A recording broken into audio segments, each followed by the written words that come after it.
Premium ആയിട്ടുള്ള Chanderi silk ഫാബ്രിക്കിലെ embroidery വരുന്ന സൽവാർ സെറ്റാണ് കാണുന്നത്. അത് മൂന്ന് ഡിഫറെൻറ്റ് ഷെയ്ഡ്സിലാണ് അവൈലബിൾ ആക്കിയിട്ടുള്ളത്. ജെറ്റ് ബ്ലാക്ക് ഷെയ്ഡ് വരുന്നുണ്ട്, നല്ലൊരു യെല്ലോ കളർ വരുന്നുണ്ട്, പിന്നെ നല്ലൊരു ക്രീം ഷെയ്ഡ് വരുന്നുണ്ട്. ടോപ്പിൽ ഫുള്ളായിട്ടും എംബ്രോയ്ഡറി വരും. ദുപ്പട്ട വരുമ്പോഴത്തേക്ക് നമുക്ക് ചന്തേരി സിൽക്കിൽ തന്നെ പ്രിൻറ്റും അതുപോലെ സ്കാലപ്പ് പാറ്റേണുമാണ് ചെയ്തേക്കുന്നത്. ബോട്ടം ചന്തേരി സിൽക്കിൽ വരും. അപ്പോൾ ഈ മൂന്നിനെ കളക്ഷൻ നമുക്ക് ഓരോന്നായിട്ട് കണ്ടുപോകാം. ഇതാണ് ടോപ്പിൻ്റെ ഒരു ഡിസൈൻ വന്നേക്കുന്നത്. നല്ലൊരു ജെറ്റ് ബ്ലാക്ക് ഷെയ്ഡിൽ വന്നിട്ട് ടോപ്പിൻ്റെ ഫ്രണ്ട് പോർഷൻ ഫുള്ളായിട്ട് നമുക്ക് നല്ല എംബ്രോയ്ഡറി പാറ്റേൺ ആണ് ചെയ്തേക്കുന്നത്. നല്ലൊരു സിൽക്ക് ഫിനിഷാണ് ഈ ഒരു ഫാബ്രിക്കിന് വരുന്നത്. ബാക്ക് സൈഡ് പ്ലെയിൻ ആയിട്ട് തന്നെ വരും. 2.5 മീറ്റർ ലെങ്ത് നമുക്ക് ടോപ്പിനുണ്ട്. അതുപോലെ തന്നെ ദുപ്പട്ട വരുമ്പോഴും സെയിം ഫാബ്രിക് തന്നെ വന്നിട്ട് നമുക്ക് അതിൽ എംബ്രോയ്ഡറി ചെയ്തേക്കുവാണ്. സെൻറ്ററിൽ ഫുള്ളായിട്ടും കുഞ്ഞു കുഞ്ഞു പോൾക്ക ഡിസൈൻസ്, അത് പ്രിൻ്റാണ് വരുന്നത്. രണ്ട് സൈഡിലേക്ക് നല്ല എലഗൻ്റ് ആയിട്ടുള്ള എംബ്രോയ്ഡറി ചെയ്തിട്ടാണ് ഹൈലൈറ്റ് ചെയ്തേക്കുന്നത്. രണ്ട് സൈഡിലും എംബ്രോയ്ഡറിയും സ്കാലപ്പ് പാറ്റേണും വരുന്നുണ്ട്. ബോട്ടം സാൻഡൂൺ സിൽക്കിൻ്റെ പ്ലെയിൻ ബോട്ടമാണ് പെയർ.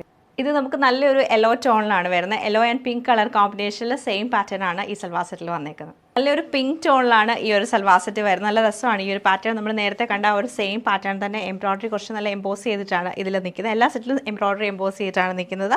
ഓവറോൾ ഇങ്ങനെയാണ് ഇതിൻ്റെ ഒരു ഔട്ട്ലുക്ക് വന്നേക്കുന്നത്.